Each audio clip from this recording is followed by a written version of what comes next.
Hi everyone, welcome back to another video. This is part 1 of working through the ShareThePain Active Directory Challenge machine on Hack Smarter. Now you may notice as we're going through this machine that there is a live chat right over here when people talk. I'm actually experimenting with something that I think is pretty cool during the live streams. If you do not join me for my live streams, you should. I live stream every Tuesday, Wednesday, Thursday, and Friday, starting around 8 p.m. Central Standard Time and going till, well, when I feel like going to bed. But for tonight's live stream, I'm actually making this challenge lab available completely free to everybody watching for the duration of the live stream. No subscription required.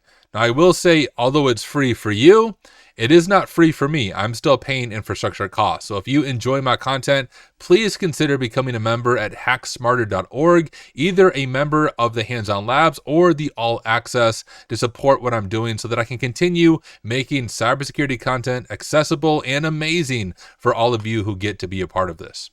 All that being said, let me go ahead and share my screen and we will dive into this machine together. Now I've already launched the machine and I've already jumped on the VPN.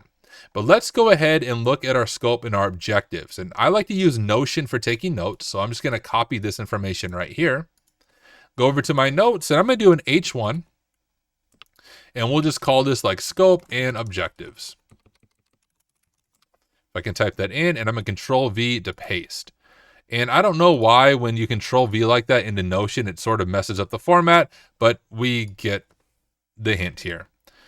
So it says, we are penetration testers on the Hack Smarter Red Team. Our mission is to infiltrate and seize control of the client's entire Active Directory environment. This isn't just a test. It's a full-scale assault to expose and exploit every vulnerability. For this engagement, we've been granted direct access to the internal network, but no credentials. Your objective is simple: enumerate, exploit, and own. Your ultimate goal is not just to get in, but to achieve a full compromise, elevating your privileges until you hold keys to the entire domain. So anytime you are beginning a pen test or beginning a CTF or beginning an exam like the OSCP or the PMPT, we want to begin with enumeration. So I'm going to go ahead and do an H1 and I'm going to call this enumeration, and I'm going to do an H2 and I'm going to call this nmap. And then underneath nmap, I'm going to drop in a code block. In Notion, you can do a code block by doing 3 backticks. 1, 2, 3, and now we have a code block right there. So let's go ahead and hit this machine with nmap and see what might be running on it. I'm just going to click in to grab the IP, go to my machine here, and I'm also going to make a new directory for it. All right, we got ShareThePain, and I like to use RustScan, which is not installed apparently on this machine. So step number 1 is I'm going to go install RustScan. Now you can just use nmap. I think RustScan, the syntax is a little bit easier for beginners to remember, and it's also really easy to install RustScan. So I'll show you real quick how we can install RustScan, the modern port scanner. First, we go to GitHub, if GitHub would load for us. There we go. And on GitHub, we can see releases right here. So I'm going to click releases on the right side. I just want to say once again, for those of you who are joining the live stream, the machine that I'm working through right now, usually it's a paid machine, but I have made it completely free for the live stream, just as a gift to you so that you can join and be a part of the live stream and work alongside of me. So I'm going to drop the link one more time in the live stream. Come join completely for free and hack alongside of me. Anyways, looking over at the releases, we'll scroll down to the bottom here and we see different releases for it. We can go ahead and just grab the Debian one, should be fine. I don't know if that's the binary though. I like just using the binary, which I think, why is there what's the difference between these two? You guys see that? Is that not the same thing? Probably a supply chain attack. We'll download the Debian package. We'll just install RustScan. Open up a new terminal, CD over to downloads, unzip RustScan. Okay, there we go. And it is RustScan. So that is the binary. Let's go ahead and rename it to just RustScan. And then if you echo out your path, all you want to do is move it into your path. So we'll do sudo move rustscan over to user local bin. Type in your password. And now, if we go back over to our HackSmarter directory, we should be able to type rustscan, and we can now run rustscan. Now that we're able to run rustscan, let's go ahead and scan this IP and see what ports are listening and how we can begin our enumeration. We'll do rustscan -A, and then we want to grab our IP for the target. So I'm going to go ahead and grab that IP right there. We'll drop it in, and then I'm going to pass it over to nmap. So I'll explain the syntax of what is going on here. First, we're just running rustscan against the machine, and we're telling, hey, rustscan, we want you to scan the ports and see which ports are open, which ports are worth our time looking into. And then we're saying, hey, rustscan, once you find the open ports, we want you to pass those open ports over to nmap. That's what this is doing. We're saying, hey, pass these open ports over to nmap. And then nmap, what we want you to do is we want you to scan each one of these open ports, but we want you to use the -A flag. If you know your nmap flags, -A essentially means, hey, I want you to throw all of the scripts at it. Let's enumerate everything that is running and see what we can identify and see what might be an entry point into this machine. So we'll go ahead and kick off these scans. You can see it was relatively fast. The rustscan scan is already done, found all of these open ports, and it passed it over to nmap. That's what we can see right here, saying, hey, here is the scan that we are running. nmap, we're running it against this port, against this IP, and -A, which is the flag I specified up above. Before it even finishes, though, there's a few things that already stand out to me, and if you are used to doing Active Directory hacking, these should stand out to you as well. We, of course, have port 53. That's going to be DNS. That may or may not be an interesting attack path in an AD environment. Most of the time, it's not going to be your way in, but sometimes you might be able to enumerate a DNS and maybe find some other hosts that we can add to Etsy hosts. Port 88 is going to be Kerberos. There's very little you can do with Kerberos until you have authentication. You could do something like Kerberoot to try to, spray passwords and users, but likely not our way in unless we're stuck everywhere else. We have SMB listening on these ports. SMB is always worth digging into. Well, not this one. But rather 139, 135, and 445. SMB is always worth digging into as file shares. Sometimes you can find a script that has credentials in it, or maybe you'll just find something interesting. And then the other thing that stands out to me is we have RDP running on port 3389. But you can see our scans are done. We have a lot of results. We don't really need these higher ports. Those aren't going to be helpful to us. What we want is these ports right here. So I'm going to grab all of these results. Copy it, jump over to this, and I'm going to just paste in my nmap results. And let's just take a quick glance at this, see what stands out to us. What we're looking for is any domain name. So number one, we already see that the domain is called hack.smarter. That's something that we're going to want to add to our Etsy host file. So let's do that right now. I'm going to click in to copy the IP. We'll do sudo nano Etsy hosts. Jump down to the bottom, paste it in, and we'll do hack.smarter for our domain name. And let's keep looking at the results. Maybe there's other things that stand out to us here. On RDP, we can usually get the host name, which we have it right here. So the host name is dc01.hack.smarter. Let's go ahead and add that to Etsy host as well. I think those are going to be the only ones that we are going to have to add.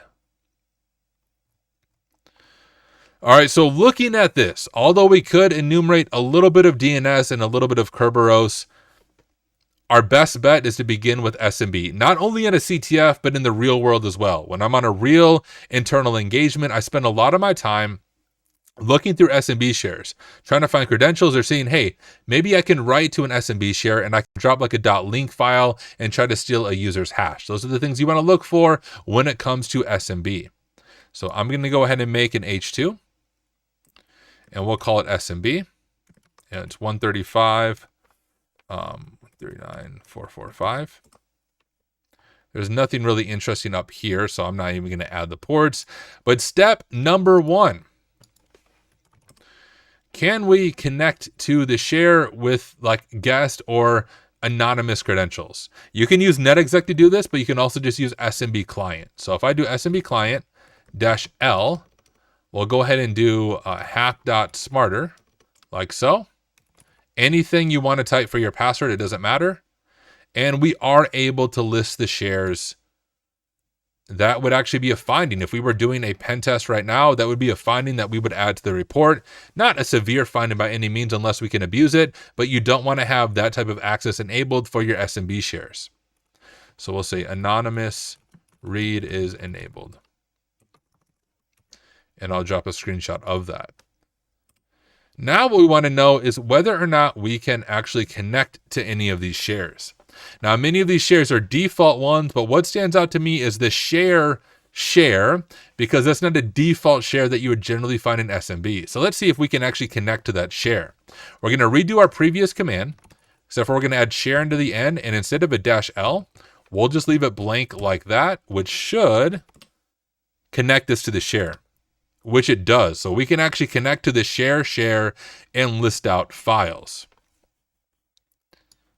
So we'll add that to our notes just so we can be methodological. I can't freaking say that word, but connect to the share. That's very confusing to say. All right, so then the question is, can we write to the share?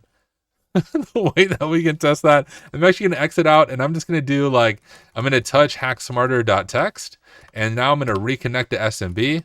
And I'm going to try to put hacksmarter.txt, hit dir, and sure enough, we can actually write to the share.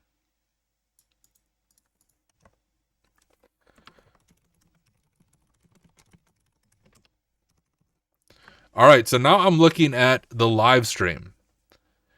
For those of you following along, anytime that you can write to an SMB share, what comes to mind? Like, what is an attack that you think is worth doing? Give you guys a chance to answer it if you want. Oh, it looks like Nox Lumens is already there. Yeah. Basically, we can upload various Windows shortcut files, .links, .scfs, and then we can spin up Responder. And if a victim user in the environment goes to our file, we can actually steal down their hash and potentially crack their hash offline and then gain access to their account. Now, there's various tools to do this, but one really cool tool that I'm pretty sure none of you are probably aware of is called, I think it's SMB Thief or Stealer by Overgrown Carrot. Overgrown Carrot is the hacker handle for Ryan, who actually created this machine. And I think this is a super cool tool, so I want to show it to you guys. If you go over to GitHub,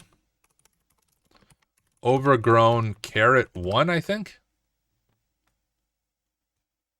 Watch it come up with something crazy. This probably isn't even his GitHub. It's a tool that he made himself. There it is. It's loading. So let me drop a link real quick to Ryan's GitHub. You guys will enjoy this tool. It's very cool. And we'll go to repos. He has 78 of them. The dude's always making tools. Like, seriously, check out some of his stuff. It is cool. We have used to automate some ESE attack vectors. If I scroll through, there is an SMBKiller. That's the tool that I was thinking of. And I'll grab the link as well and drop it in the live chat in case you want to follow along with this. But you can see that SMBKiller is used to get NTLM v2 hashes from SMB. And well, I'll just show you how this works. It's pretty cool. If you want to follow along, you can grab the code up here. Click that little green code button and click copy URL to clipboard. We'll go here. We can actually close out of our SMB share. But now what we're going to do is git clone and then paste that in to download it locally. BlazeBets prefers those tiny baby carrots. Exactly, dude. We'll CD over to SMBKiller and we have it right there. We can just try to run it, see if we need anything special. And it actually runs no problem. Besides, well, we have some like color issues or something up there. Invalid escape sequence, but that doesn't matter. You can see SMBKiller.py. Now, it looks confusing. A lot of things we have to type into it, but we'll work through this together. So let's just go through it one command at a time. So it says, number one, we want to pass it our R host. That's going to be our victim that we're trying to attack. So I'm going to do -R, and I'm going to grab the IP from the challenge machine. All right, and now we need to do -L. That's our listening host. -L, and if you're on the VPN, your IP on the VPN should be in the top right corner of Kali Linux. If you click that, it will actually copy it, and we can paste it in. -D for domain. So our domain we know is hack.smarter from our nmap scan. -I for interface. Our interface, at least if you're on a VPN, is going to be ton0, and I'll show this to you. If I open up a new tab and do IPA, here is our interface for our VPN, and that's ton0. So that's why I'm specifying that. All right, our -A for share. Well, it's literally just called share. Username and password. I think we can just do blank, potentially, like so. And let's see, URL, we'll just do all. So you can see this, the different files that we're going to send. Let's just YOLO and send all of them. So -A to send all of them. And let's see if my syntax is correct. There you go, already done. We already got the hash. Let me show you how cool this tool is. Once we had everything typed in, it made the files for us, it added them to the shares, it started up Responder, and it grabbed the hash for a user called Bob Ross.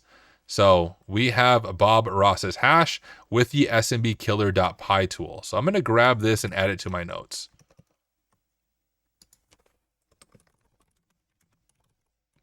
Getting the user's hash. All right, so we have that entered in. I'm just going to drop down a space, and we'll also grab Bob Ross's hash. There's no mistakes, Bob Ross. It was only a happy accident for us to get your hash, and it is worth it. I'll paste that in, and now I'm going to go ahead and stop this because it's just going to keep spamming my screen with those hashes. So, hey, if you did not know anything else, hopefully you just learned a brand new tool for doing that kind of thing. Would SMBKiller be OSCP compliant? Yes, it is not an auto-pwn script. That would be OSCP compliant. It's a very basic Python script that just spins up the tools for you, but not an auto-pwn. So it would be okay on the OSCP. But now we have the NTLM v2 hash for the bob.ross user. Now, this isn't the type of hash that you can do like a pass the hash attack, but if Bob Ross is using a weak password, then we could potentially crack Bob Ross's hash and get his clear text password and get deeper access into the AD environment that way. So let's go ahead and give that a shot. I'm just going to copy his full hash right here. Go back over to my terminal, and we'll do nano happy accidents.hash. Paste in Bob's hash. And now we can do hashcat happy accidents.hash, and we'll do user share wordless rocku.text as the standard word list for doing CTF type things and cracking hashes. I'll hit enter on our keyboard. Hey, Mark, if you don't have the hash, you did something wrong, my friend. It takes like, I don't know, 10 seconds to get the hash. You want to repeat your work or kind of follow along on my video, try a different tool, maybe reset your machine if you have to, but I can confirm the machine works and we all have our own private instances. I literally just did it. Extra points if you have Bob Ross's afro. And there we go, ladies and gentlemen. We have successfully cracked Bob Ross's hash. Let me go ahead and grab this and we'll say cracking Bob Ross's hash. Paste in our syntax there, and we'll grab this. Paste that in right there. And so now we have a user. At least it should work. So our user is bob.ross, and this is his password. Now that we have compromised a user, let's go ahead and just verify access. Do we actually have access to the AD environment as the Bob Ross user? Let's go ahead and find out. This is where a tool like netexec comes in handy. Netexec is a tool used for a bunch of internal and AD pen testing, and it's a quick way to validate whether or not your credentials are legit. We'll do netexec SMB hack smarter -u Bob Ross -p, and we'll grab that password right here. And we can just say, hey, is he able to list shares?